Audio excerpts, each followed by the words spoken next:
Funding for This Is Nashville comes from you, our listeners, and Alliance Bernstein. Since 2019, employees have impacted our community by giving more than 5,000 hours of volunteerism in Middle Tennessee. AllianceBernstein.com.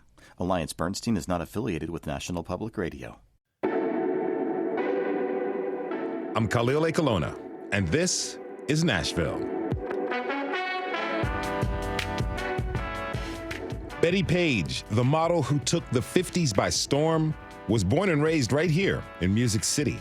She blended style, charm, and an unabashed confidence in her photos. Let's not forget her legendary bangs. Over the years, her image has seen a resurgence, and her life has influenced a new generation of fans. Tomorrow, Page would have turned 100, and a special celebration will take place at the city's first Bettie Page Day. So, who was this icon? How did her legacy influence folks? Later this hour, we'll talk with fans and some folks who knew her. But first, a real quick update from the state legislature. Representative Scotty Campbell, a Republican from Mountain City, has resigned after accusations that he sexually harassed legislative interns became public. In March, a House subcommittee found that he violated House discrimination and harassment policies, yet he was not removed from the legislature or from his leadership position. Later this month, Campbell voted to expel two Democratic House members. Earlier this month, Campbell voted to expel two Democratic House members for breaking House rules. WPLN's political reporter Blaze Gainey has been covering this story, and you can find more at WPLN.org. All right. Now, if you're a turntable owner like me, you are very excited for tomorrow. Audiophiles across the country are eagerly anticipating Record Store Day. There are plenty of record stores in our city, and here to give you the clues on where you can go and buy some very limited edition vinyl is the one and only Celia Gregory from our sister station, WNXP. Hey, Celia, welcome to the show. Thank you. Another short walk down the hall. So glad to be with you, though. Glad to have you with us. Okay, so give us a background on Record Store Day for people who don't know about it. Yeah, Record Store Day started, it was this idea in 2007. It was born among a couple independent record store owners. They were like, how can we really remind people how important this is? The idea of a brick and mortar store where you can go and dig through crates and find something that you love. And so it's like self-promotional sort of was when it started, but it's now taken off and become this huge thing in the last 15 years.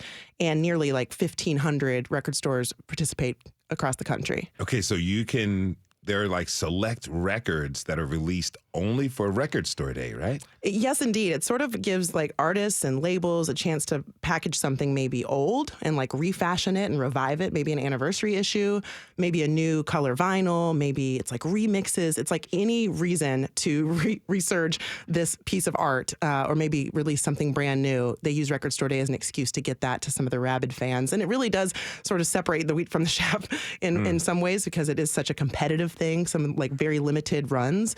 So it becomes a real collector's day for vinyl. Okay, so what are some of the notable names on this year's list that our listeners should be on the lookout for?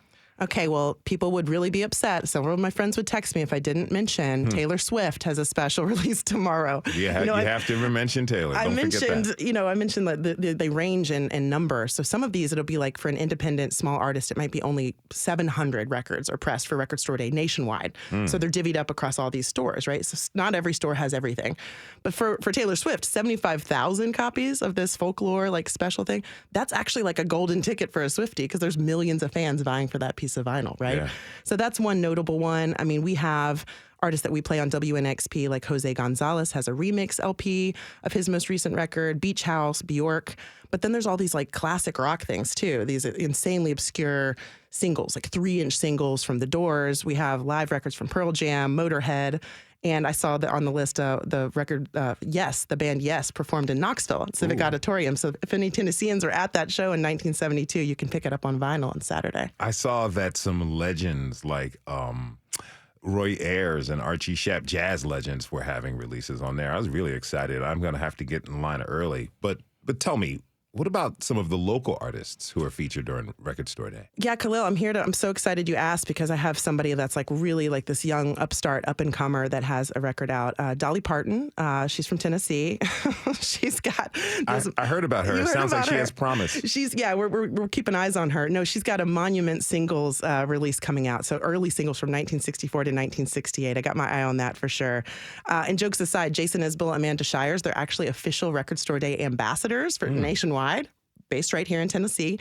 And so for that event, they've released a little EP. It's a 12-inch with some covers and some originals as well. Nice. Okay, so is this just a day for people to go and buy vinyl or special merch? And what else is going on during this day? Yeah, I'm glad you asked. I mean, for folks that still like love CDs or only listen to the radio, shout out. We love you so much. WNXP.org, 91.1. We love folks that listen to all sorts of formats of music, but it's really become a cultural event in the city. And it's such a music city as this. It's an opportunity to feature live local bands, some DJs spinning out, like you said, merchandise. And this is a huge day for these independent businesses. The whole point of this is to elevate the idea of a record store, and it's an experience. It's more than just spending your money, although we hope you do that to support especially local artists at local stores. That's like it's good for your heart health to do that. But no, it's more than that. It's live music. It's a place to gather. It's really community building as well. What stores in town will be participating? Yeah, well, I don't have a comprehensive list. WNXP.org does have a short list of things that we knew were happening this Saturday. Shout out to the Nashville scene. They actually published one yesterday that's a much more comprehensive, like, here's where to go, here are the set times and things like that. Just remember, like, you're not going to be able to find everything on this list, which is 300 plus titles, at a given record store. They just don't have the quantities available, and it becomes a little bit of like an arms race for these record shops. So be patient. You might find something that you want, or you might find something that surprises you that you didn't have on your list. And crate digging etiquette, no elbows. That's right. No elbows. Honestly, imagine if you ran the store, be the kind of person you would want in your store, right? Exactly. And be patient, be kind. I mean, these stores have adapted for Record Store Day. It's like all hands on deck on a Saturday. They have figured out how to queue people up and move them through. So just don't be a jerk. Be a good neighbor. Be a good friend. And you might meet somebody. Listen, Khalil, one of my best friends met her future husband in line at Record Store Day in 2011. Wow. Love, connection, and vinyl.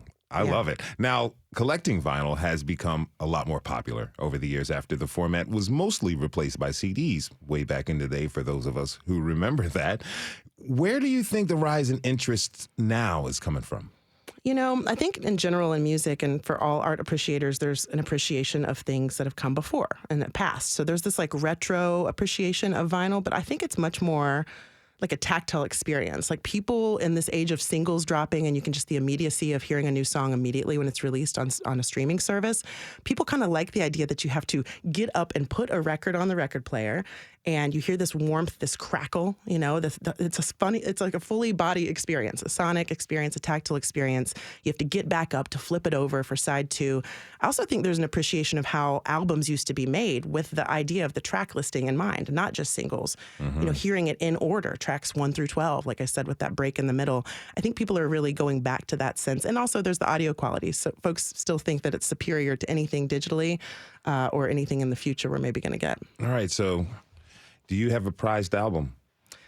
You know, I think my mom's listening, and one day I will inherit her collection. Shout out, Mom. I'm not eager for that day yet. I can be patient, but I think in the meantime, I've found stuff from, like I said, local artists, sometimes signed copies at a local record store from a local artist feels really special. Thinking about Bully, who has a new record coming out, but her last one was signed at Grimey's.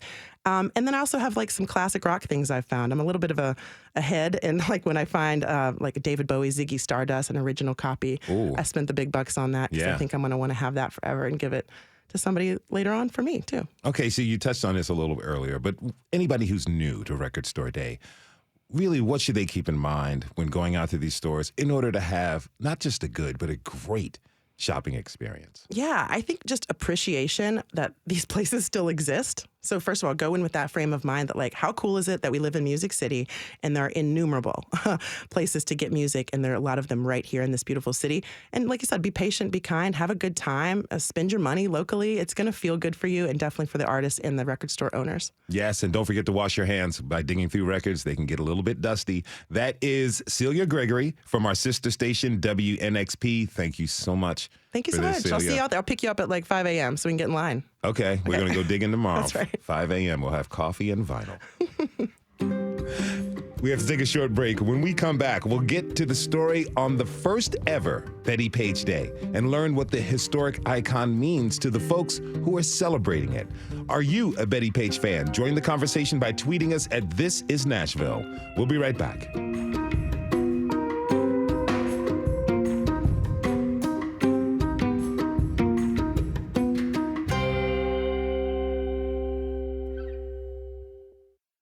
Funding for This Is Nashville comes from you, our listeners, and Music City Prep Clinic, Nashville-based provider for PrEP and offering comprehensive sexual health services in an environment designed to be safe, professional, and shame-free.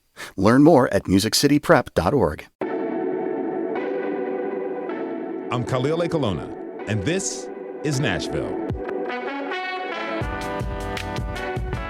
The 1950s icon Bettie Page has remained a fixture in American culture for her style, wit, and of course, her ever-famous bangs. The Nashville native was born on April 22nd, 1923, and attended Hume Fogg High School, where she was the salutatorian. After graduating college and moving to New York City to pursue acting, Page was introduced to the world of modeling. She quickly became one of the top pinup models of the 50s, eventually earning her the moniker Queen of Pinups. To honor her, the city of Nashville will celebrate the first ever Bettie Page Day on what would have been her 100th birthday. My next guest helped set that in motion, and he joins me now. I'd like to introduce Ben Wilkinson of Murfreesboro to This Is Nashville. Ben, thanks for being here with us. Thank you so much for having me. This is great to have you here. So you are in part responsible for getting the city to officially honor one of its most iconic citizens. What is going to happen for Bettie Page Day, and what can people expect to see? So it's Bettie's 100th birthday. I wish she was here to see it, of course, but we are going to dedicate a historic marker to Bettie Page outside of her old high school, which is the perfect place for it. It's Hume Fogg. It's downtown. It's where she excelled. It's where she really came into her own, and she was the star student of her class in 1940. So that's where the marker is going to be. It's going to be a great day, a great historic day for Nashville. It's awesome. What can family members expect when people bring their people out there? There's going to be some people there from Bettie's life. There's going to be some people from her legacy, some biographers to speak at the dedication. It's just going to be a spectacular event. It's going to be a very, very happy event. I'm very excited that it's happening. Mm-hmm. Now, this all started with the idea that you had to get Bettie Page a historical marker here in Nashville. Talk to me. How did that process go, and how did that lead to the official Bettie Page Day? Well, I've always, about 20 years ago, I found out she was from Nashville, and I realized that not a lot of people knew she was from here. So it's always been in the back of my head that it would be great if Nashville would officially recognize that Bettie's from here with a marker. So I've always kind of had it in the back of my head. Well, last year, I was like, it's time. It's time to make a proposal to the city. I got on the Historical Commission's website. They lay it out pretty easy. You know, they lay it out what you have to do. It's like writing a research paper, honestly. You have to do your research. You have to cite your research. You have to make the case as to why this person or event is historically significant. So I worked on it for about a week, and I got a really good friend to proofread it. I'm a little out of shape. I was a history major in college, but that was 20 years ago. Okay. I sent it off. I didn't know what would happen. I thought maybe I would hear back, maybe I wouldn't, but at least I tried. And sure enough, about 2 or 3 weeks later, they said they received it. They're going to review it. And about 2 months after that, they passed it. And once the marker got passed, this was back in December, I thought, well, it's her 100th birthday on April 22nd. That would be the perfect day to dedicate it. I reached out to the mayor's office. I sent them a proposal. Well, can we make this Bettie Page Day? I made my case to them, and they agreed. The mayor signed it that day. Wow! And they called me and they said, "Oh, your proclamation's here. Come pick it up." How did it feel for you once it was officially done? Amazing. I've never really felt anything quite like it. Just wow! I did that. It was very, very amazing. So tell us, where can folks find more information about Bettie Page Day? Oh, it's all, well, I hate to say social media, but it's all over social media. People are spreading it like wildfire. The Bettie Page website has some information about it. The historical marker is going to be dedicated at 3, and there's going to be an after party across town. I don't know if I can say where that's at or Go ahead. East Side Bowl. And that's going to be at 5 o'clock, and that's going to be a really fun event. There's going to be a pinup contest. There's going to be a fashion show with the Bettie Page clothing line supplying clothes, and Bernie Dexter supplying clothes. She's a pinup icon that's going to be in town just for this. There's going to be a lot of people. It's going to be a really good time, and I can't believe it's happening, and I can't wait. Now, you mentioned this earlier that 20 years ago, you learned a lot about Bettie Page. Mm-hmm. What was it about her when you learned about her that really fascinated you? Well, at first, it was just the amazing images. Some of her modeling images are so powerful. Not many people took pictures like that. The photographers that she teamed up with, they just captured lightning in a bottle. And once I learned more about her and her history, I became even more interested in Bettie herself, not Bettie the icon, but Bettie the person. Then I just realized that she inspires so many people today, even to this day. She continues to. Generation after generation, people get inspired by what she did in the 50s, by the barriers that she broke down. Artists are inspired by her, models, fashion, movies, television. You can see her inspiration and her influence everywhere. Now, you're right. Page impacted many areas of American culture since her debut in the 50s. My next guest has definitely felt that influence. Autumn Leaves is a local burlesque performer, and she joins us now. Autumn, thank you very much for being here. Oh, thank you so much for having me. So, you're a burlesque performer. Tell me, how has Bettie Page influenced burlesque culture? So, pinup culture and burlesque have run parallel, since its start, but just her aesthetic, the way she held herself, very, very powerful. And burlesque is, about holding power on stage. Even just, her look. People will, sport fake bangs if they don't want to take the plunge into cutting actual bangs. I actually performed with a girl last night. I'm in Chicago right now, but I performed with a girl who doesn't have bangs, but she'll make them for stage. Mm-hmm. So, and just the leopard print. And then when she was doing more fetish modeling, that's also inspired a lot of burlesque performing, because it's a little bit of the subculture, adding a little bit of risque to the pinup genre. I understand now. She definitely influenced burlesque culture. How did she influence your performance style? I think her, as I mentioned earlier, her just power, because like the way that she posed, it was very, here I am, look at me. I really embody that on stage, because it's a very, it's a art form that's a little, what's the word? It's hard to get that confidence when you're up there, especially in front of a room full of, strangers, and you're stripping off your fancy, sparkly stuff. It's just being confident and telling the audience, I'm here, we're here together. Let's have a good time. Mm-hmm. If you're just tuning in, this is Nashville, and I'm your host, Khalil Ekolona. We're talking this hour about the impact of the cultural icon and Nashville native, Bettie Page. How has Bettie Page influenced you? Tweet us at This Is Nashville. Now, I'd like to welcome my next guest. Tori Rodriguez is the owner of Bettie Page Fitness in Atlanta, host of the Bettie Page podcast, and author of 2 books about the Nashville icon. Tori, thanks for being here. Thanks for having me. It's my pleasure. It's really great to have you here with us. So, you have this podcast about Bettie Page and a fitness class influenced by her. I want to hear more about the fitness class. How does that take inspiration from Page? Yeah, it's actually, so the company's Bettie Page Fitness, and it's actually 2 videos in the collection so far. There's a total body strength and cardio video and a Bettie Page yoga video. And they're inspired by Bettie in a couple of ways. One is just sort of mechanistically, like the moves are actually based on her pinup poses. So a little bit of creativity there. But the big thing is that it's really rooted in the joy of movement that's apparent in Betty's images.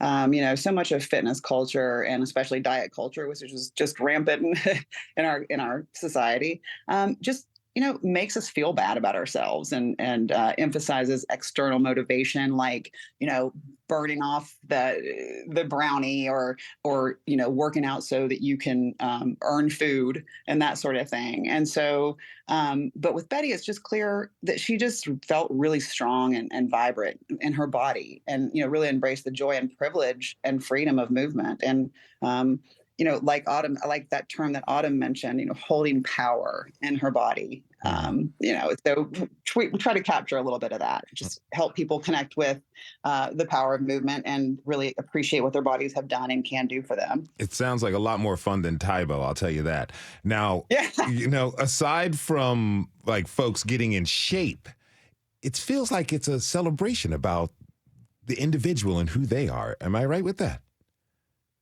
Yep, you nailed it. It's and even in the Bettie Page yoga video, I incorporate like really a way for people to sort of kind of cultivate their favorite traits about Betty and kind of weave those in throughout the workout. And so it's really more of a personal empowerment thing. And you're absolutely right. It's really a celebration of the body, a celebration of movement, and a celebration of Betty, of course. Mm-hmm. It seems like she was like body positive before the term became a thing that we recognize. Autumn, the other pinup star at the time, was Marilyn Monroe. How did Page differentiate herself from the work Monroe was doing? So Marilyn Monroe, I think, was more, mainstream. She was in more films, a little bit more popular. So Betty was more of a relatable type person. She's from Nashville, especially for people in the South. You find someone who's not, glitz and glam Hollywood, and you can relate a little bit more to her. She's more down to earth, I guess, or came off that way. And I think that's what appeals to a lot of folks, especially if they're a little hesitant, a little, self-conscious. They want to find someone that's not going to be intimidating. Marilyn's beautiful and her work is, incredible, but it's also fun to see kind of a little bit of the dichotomy between like the blonde and then the dark hair, and it's I just like Betty's aesthetic. Mm-hmm. You can tell. Now, Ben, why do you think Bettie Page has such lasting appeal? I really think that a lot of people, when they know about Betty and when they know about her history, they love the way that she was a trailblazer in the 50s. I mean, she made her own clothing, and she challenged some of the rigid societal norms of the 50s. I think people gravitate towards that. They kind of look at her as a role model. She definitely stepped outside of a comfort zone for what she was doing in the 1950s. It was a completely different time, obviously. I think people are really attracted to that. You can say arguably that although today is different times, her willingness to kind of be an iconoclast and the bravery that you all have spoken about has really led her to be this icon that so many of you follow. How has her bravery inspired you? That's a great question, because it inspires me to be authentic to myself. Mm-hmm. That's what I love about Betty, is her whole life she was authentic to herself. Even after she got out of the modeling industry and she went off the radar, she disappeared, she did what Betty wanted to do. It's like she never really gave in and was like, oh, I need to do this because this is what people expect of me. Even in her older age, that's how she was, from what I've read. And that inspires me to always just be myself and do what I want to do with my life. Now, Tori, the audience for Bettie Page's pinup photos in the 50s was primarily men, but what does her legacy mean for women? Well, she, as many Betty fans know, there's a legion of what I call Betty babes that either sort of emulate her style aesthetically and or have drawn great inspiration from her in other areas of their lives. And so, the visual piece, I realized at one point that Betty is is definitely the most emulated person in history. Women, wake up every day and dress like Betty and go about their lives, looking like Betty and rocking the Betty bangs and that sort of thing. But also, when I was writing my book, The Little Book of Betty, and interviewed a lot of these Betty babes for the book, I heard such a range of stories that even kind of surprised me that Betty's influence was so deep that, some women talked about, Betty, drawing strength from Betty in recovery from eating disorders. Another woman talked about drawing strength from Betty to leave an abusive marriage. And so clearly the impact runs, far deeper than just her visual appeal. So many folks that you're mentioning who have emulated Betty. And Autumn kind of talked about this earlier. Marilyn Monroe was essentially, I guess we would say, her competition, but you don't see a lot of people really emulating Marilyn Monroe. But you see them kind of living in through this, what Bettie Page was doing. Autumn, she's this trailblazer in all of these ways. What do you want us to know about her legacy and her impact? I think the biggest thing about Betty is that, the main thing I want people to know is that she was just, fully human, like the rest of us. But that she really is a great example of someone who was very powerful, and very confident and very competent and brilliant and all of those things. But yet she also, had, experienced many hardships and was, clearly, she really sort of embodies the vulnerability of the human condition as well. And so just, I just want maybe people to draw inspiration from her in the sense of connecting with their own power, but also embracing their own vulnerability. Seems like she was the main influence of the term authenticity before, what we're doing Absolutely. here now. Ben, Benny, I understand that, a lot of people are collectors. What is your prize of the Bettie Page collection? That's a great question. I have a 1940 Hume Fogg yearbook. Wow. And I don't know how many of those there are out there. There's been speculation that it's maybe under 20, 30, because they didn't make many of them. I think they really only made them for the faculty and the senior class. They didn't even really have pictures of the underclassmen, so there's not many. And you got to think how many of those survived the test of time. Mm-hmm. So that's my prized possession. I also have an autographed picture of her that's authenticated, and it's my favorite picture of her. And those two things are my crown jewels for sure. How much did you pay for the yearbook? Oh, do I have to say? I think my wife might be listening. Let me just say I did have to get permission, but my wife is very, very cool, and she's like, you've got to get it. She knew. It's like, you've got to get it. And it's investment well worth it. That was my guest, Ben Wilkinson. He was joined by Autumn Leaves, local burlesque performer, and Betty. We want to thank you so much. Ben is the organizer of the Bettie Page. He's a Bettie Page enthusiast and the organizer of Bettie Page Day, which is tomorrow, everyone. Thank you both for joining us. Really appreciate it. Tori Rodriguez will stick with us through the break. Now, when we come back, we'll get to know more about Bettie Page, the person, and hear about the later years of the Nashville icon's life. What is your favorite aspect of Bettie Page's image? Tweet us at This Is Nashville, and let's go out on one of the many songs inspired by the late Bettie Page. Here is My Baby Wants to Look Like Bettie Page by Mystery Gang. We'll be right back.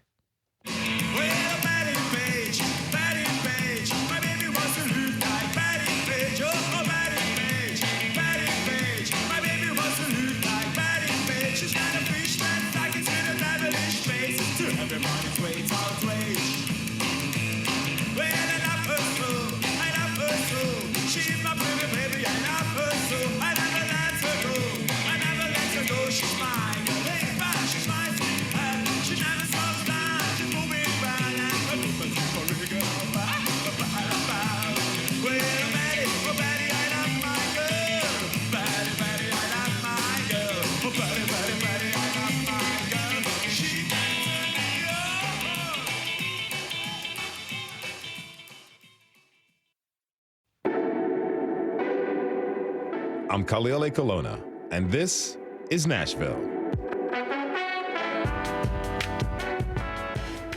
We've been discussing the legacy of the iconic pinup model, Bettie Page. Earlier, we discovered the inspiration behind the first ever Bettie Page Day, which will be tomorrow on what would have been her 100th birthday. Now, let's learn more about the life of this Nashville icon and her later years. Mark Morey is an award-winning filmmaker and director of the documentary Bettie Page Reveals All, and Ron Brem is Bettie Page's nephew. Mark, Ron, thank you so much for joining us. Welcome to This is Nashville. Well, thank you so much for having me. It's my pleasure to be here. It's great to be with you both. Now, Ron, your mother Goldie and Bettie are sisters. That's correct. Tell me, what was your Aunt Bettie like? Well, Bettie was very, very intelligent and also quite a comedian. She was very funny at all our family get-togethers. One of the first orders of business was always to exchange jokes amongst the family members. Mm-hmm. Now, I understand that your mom was also a model as well, right? Yeah, that's correct. They both aspired to be models in the early days and traveled around the country together a bit and working with different photographers. And eventually my mom also did quite a fair amount of burlesque dancing on her own too. And then she met my dad and kind of retired from that. What did she tell you about the stories of being on the road, chasing a modeling career with her sister, Bettie? Oh, gosh. Well, they mentioned getting to meet Hedda Hopper one time in San Francisco.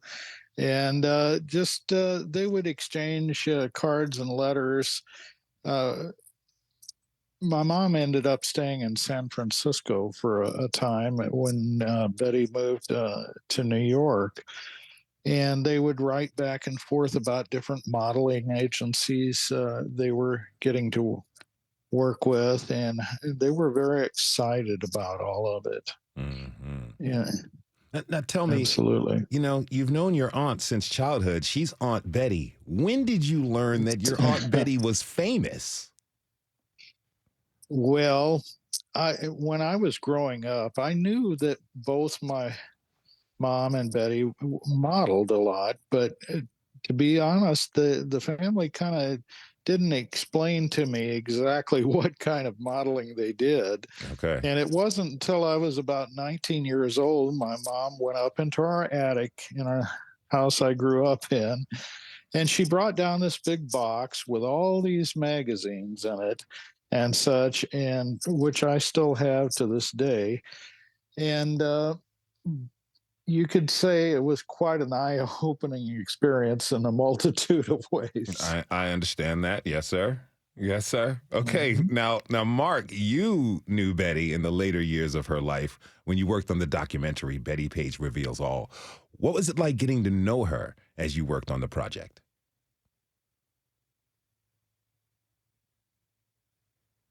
Mark, are you with us? I'm sorry. I think I was muted. Oh, that's all right. Happens to people all the time. It's one of the Zoom effects. So tell us. Yes, I forgot. Yes. What was it like as you were getting to know Bettie working on the project Bettie Page Reveals All? Well, getting to know Bettie, really, I have to say, is one of the most amazing experiences of my life. I first met her in 1996 when she was about 70 years old, and I would take her out to lunch. And she would regale me with these stories of bondage and fetish photo pinup shoots. And it's like your grandmother telling you about this stuff. It was really kind of amazing. But she had no feelings about it that were, I mean, she was just proud of it and very matter of fact about it. And she was really, I have to say, one of the most amazing people I've ever known. What was it about her personality that stood out to you? Well, she's just so genuine, and there's no ego. She maybe has less ego and more authentic than just about anybody I've known. And she could not understand why people when I met her in the 1990s, why people were interested in her. I mean, she had retired from modeling in 1957. That was just a job to her. And she could not understand her celebrity or the effect she had. In fact, I would say I wish she was around to see what was happening tomorrow at Hume Fogg High School, her high school, because I think she could not understand why people would want to have a monument to her, yet she would be completely thrilled about it. Mm-hmm. Now, author Tori Rodriguez is still with us. Thank you again for being here. Now, Tori, I understand that you and Mark worked on the Bettie Page podcast together after you saw his film, right? Yes, that's right. How did that come to be? Well, and actually it was some years after I first saw his film, and we were just talking about how Bettie is really this sort of springboard for a lot of just broader social issues and just broader issues that sort of touch on the human condition, and so we wanted to start a podcast that sort of dove into those issues. Now, how did it feel for you to hear her voice in the documentary? Did that really grow your connection to her? Oh, definitely. Yeah, that was really powerful. And that it was amazing to be able to hear her tell her own story, because it was really the first time that we heard her story from her own mouth. I mean, she's done some interviews before, but never to that extent, and never where we could actually hear her voice. So that was really powerful. And you can just hear, as Mark was saying, what a genuine and authentic person and down-to-earth person she really was. Now, Mark, you know, there's been plenty of documentaries about Bettie Page, but you actually got the woman to speak in her own voice on the film and the project. What did that mean to you?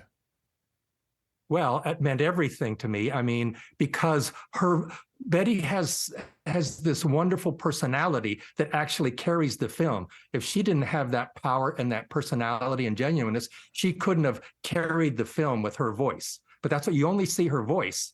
I mean, you only hear her voice. She's not on camera in an interview. She didn't want to do that. I kept trying to convince her, well, I'm going to hire a Hollywood makeup person and hair person. And of course, she looked great. Even at 70, she still had the bangs. Her face was a little fuller, but she just still obviously Bettie Page, and she looked great. But I could never convince her to go on camera. But I did record many hours of audio where I just asked her every question I could think of. And that was really only my research early on. But when she finally just would not go on camera, I realized I could use all that audio to have her narrate the story of her life. Mm-hmm. Now, after Bettie stepped away from modeling, she disappeared from public life and became very religious. But in your film, Mark, she says that her religion was never at odds with her career. Let's listen. I don't even believe God disapproves of nudity. After all, he put Adam and Eve in the Garden of Eden naked as jaybirds. I like that. Now, if in your conversations with Bettie, how did she look back on her modeling career later in life? Well, she obviously she has no shame about nudity. In fact, she embraced nudity. There's another place in my film where she talks about she liked to open the windows and run around the house nude for 15 minutes. She called that an air bath. But Bettie, it was just a job to her. That's part of her genuineness. She had no ego about being some celebrity, or she could not even understand why people were following her and interested in her and admiring her photographs 40, 50 years after she retired. Now, Ron, did you ever hear about these air baths? Actually, I do recall something about that. The interesting thing when I viewed Mark's film there is hearing Bettie's voice and how much it's just exactly like my own mother's. It's quite an emotional experience for me, to be honest. Mm-hmm. And it makes me miss them both. Mm. And Bettie was really a great aunt to me. She was very, very kind. one of my earliest memories was of her holding my hand walking around the zoo in St. Louis when I was only 3 years old. That's really special. And she was great. Mm-hmm.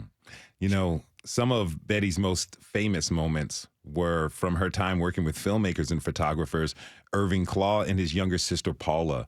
Now, Mark, I believe there is one photo in particular that stood out to Bettie when you asked her about her time, that time later on. Let's take a listen. One of the biggest sellers is a picture of me wearing my little leopard skin bikini, and I'm looking real mean holding this whip with one foot up on a stool and a cigarette dangling out of the side of my mouth. And the teenagers, Irving said, that's their favorite picture of me now. You know, I never smoked. I hate cigarettes. Now, Tori, it feels like the images in which Bettie is a little more dominant have become some of her most iconic. Why do you think that is?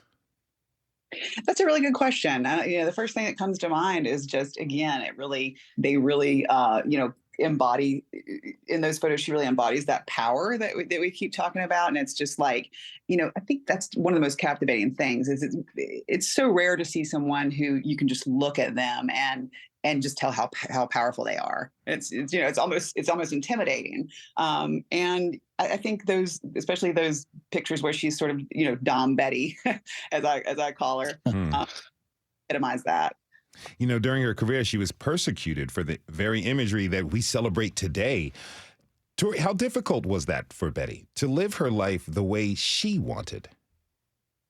It was when it got to that point, of course, it was extremely difficult because, as Ben and others have said, it really is one of the things that likely led to her decision to leave modeling altogether. But I see it as just so relevant to issues facing women today and always in the United States. It's persecution by their governments for their sexuality. And I think a lot of people understand how that's relevant to what's happening now, and just for exercising her freedom of choice. And for her, it was literal persecution.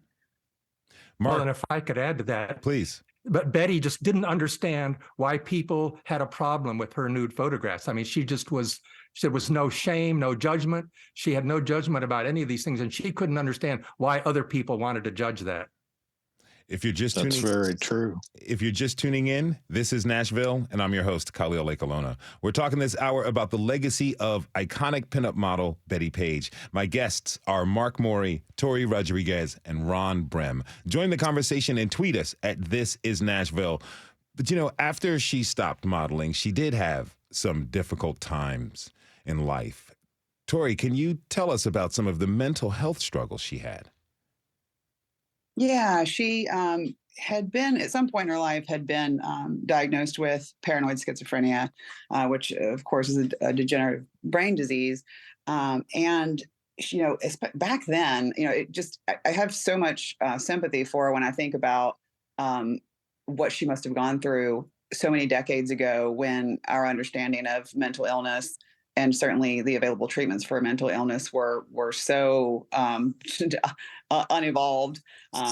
And, so she had a long journey of trying to find stability through that. And she had, been institutionalized multiple times. She spent, close to 10 years combined at Patton State Psychiatric Hospital. And just really struggled with poverty as well as she had in her early life.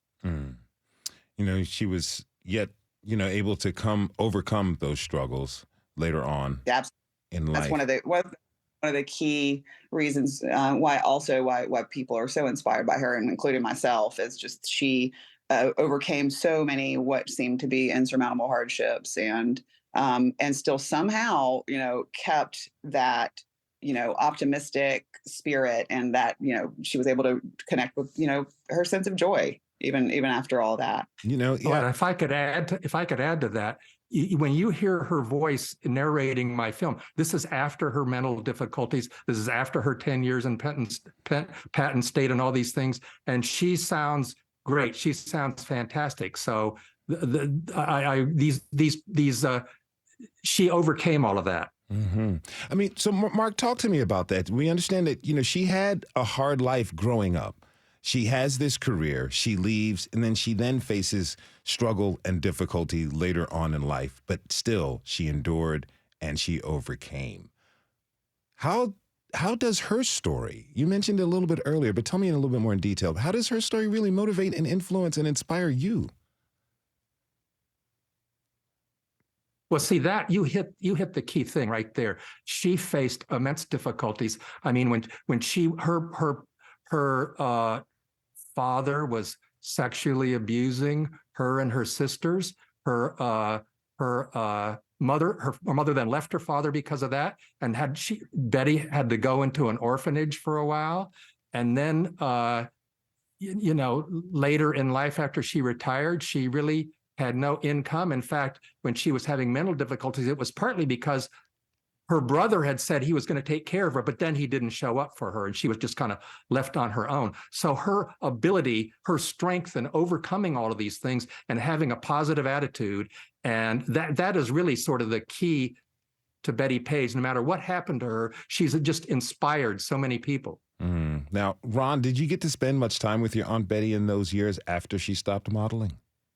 Yes, that's actually my. I was born in 1958, so by the time I met Betty and my grandma in 1961, I was only 3 years old. So, yeah, we would our family would travel to Nashville from Southern Illinois, near St. Louis, and we would have family get-togethers quite a bit throughout my childhood there. And I have very fond memories of going water skiing on Percy Priest Lake here in Nashville with Betty and my mom and my Uncle Jack's boat. How do you feel about Nashville making tomorrow Bettie Page Day? Well, on behalf of Betty and my mom and the entire family, I can't say thank you enough for honoring Betty in that manner, because as Mark stated earlier, I don't think I think Betty would be just immensely proud. I know that. And I want to thank the city of Nashville and also Ben very much for his contribution in making that happen. So many people, they consider your aunt to be a hero, and her image is still popular today. I'm curious, did your family have any idea of her enduring influence on people? I would say absolutely not.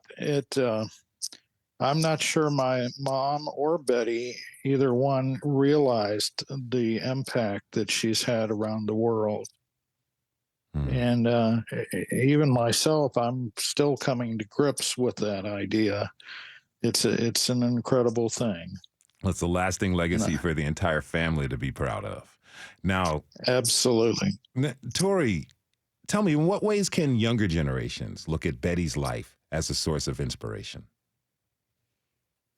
I think the biggest takeaway is, it sounds sort of cliche, but she really, again, symbolizes and embodies this probably more than anyone, any public figure, is really, to be true to yourself, really, follow your passions, do what it takes to stay the course, and living an authentic life and one that's true to yourself. Mark. And Khalil, if I could add something to that. Please. A lot of the reason Betty's audience today is more predominantly women is women in this country today are told by the mainstream media, if you're not a supermodel, if that's not what you look like, then you're not attractive. Just forget about it. That's essentially the message. And Betty is a way for a lot of young women to find confidence in themselves, find confidence in their sexuality, to be who you are, and you're attractive, and you're a good woman, and you can be sexy, and you're not a supermodel. And that's what really I talked to a bunch of young women who really informed me about that. Do you have any upcoming projects about Bettie Page? Well, I'm in discussions about it. Let me put it that way. Okay. So I want to really thank you all for coming on to this show. Real quick, though. Ron, any words do you want us to know, listeners, any words, final words you want listeners to know about your Aunt Bettie? Oh, my. Well, Betty would be just so absolutely proud if she really did realize the extent of her influence around the world. I know she, as Mark was saying, she couldn't figure out why anybody would want to see pictures of her, which is, I'm sure the rest of the world knows the answer to that. That's right. I want to thank you all for joining us. That is Ron Brem, nephew of Bettie Page. He was joined by Mark Morey, director of the film Bettie Page Reveals All, and Tori Rodriguez, host of the Bettie Page podcast. Thank you again for joining us. And thanks for you for tuning in this hour. This is Nashville is a production of WPLN News and Nashville Public Radio. Listen back at thisisnashville.org or wherever you get your podcasts.